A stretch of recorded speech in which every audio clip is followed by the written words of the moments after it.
Pidatonya Ibu Menteri dalam pengantar pidato keuangan kemarin. Tapi apakah kamera pemerintah hari ini memotret orang-orang di depan kantor DPR RI ini, memotret orang-orang yang lagi demo di semua kantor DPR RI di seluruh Indonesia ini, yang menolak kenaikan BBM? Menurut saya, kompensasi ini tidak akan bisa dibandingkan dampak buruk dari kenaikan BBM ini.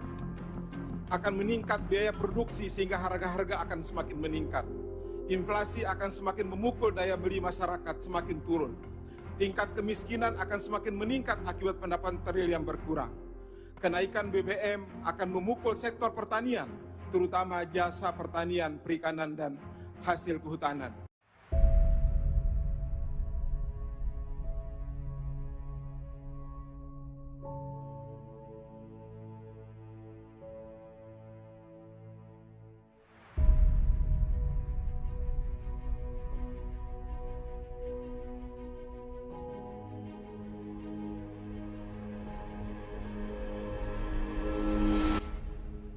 Assalamualaikum warahmatullahi wabarakatuh.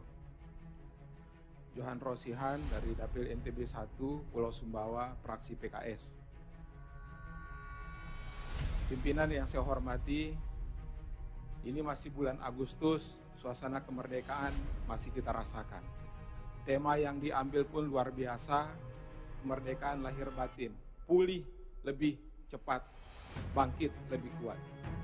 Tetapi rencana pemerintah untuk mencabut subsidi BBM dengan memberi kompensasi bansos tambahan sebesar 24,17 triliun, saya ingin katakan menegasikan tema besar kemerdekaan kita tahun ini.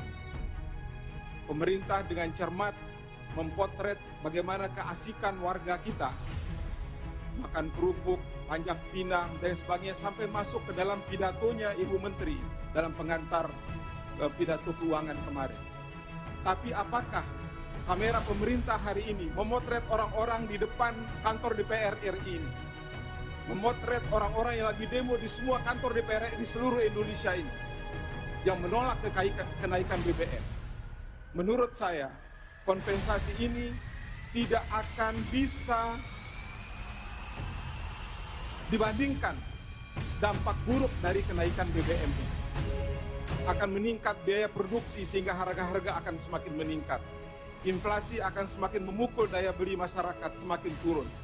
Tingkat kemiskinan akan semakin meningkat akibat pendapatan real yang berkurang. Kenaikan BBM akan memukul sektor pertanian, terutama jasa pertanian, perikanan, dan hasil kehutanan. Tema pidato Pak Jokowi kemarin itu bicara tentang ketahanan pangan. Komisi 4 yang menangin tentang pangan tidak pernah berbicara tentang swasembada beras. Tiba-tiba pemberian hadiah dari negara dari lembaga pangan dunia itu kemudian kita klaim sebagai sebuah keberhasilan menjadi swasembada beras. Tema kita tahanan pangan, Pak, bukan swasembada beras, tapi swasembada pangan. Dalam pidato pengantar kemarin itu anggaran untuk ketahanan pangan itu 95 triliun.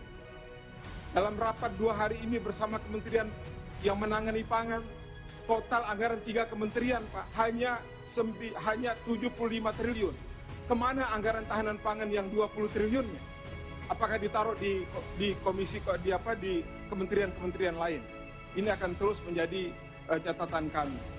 Saya ingin katakan bahwa kenaikan harga BBM dengan kompensasi bansos tidak akan memperbaiki daya beli masyarakat, tidak akan memperbaiki daya beli rumah tangga Indonesia.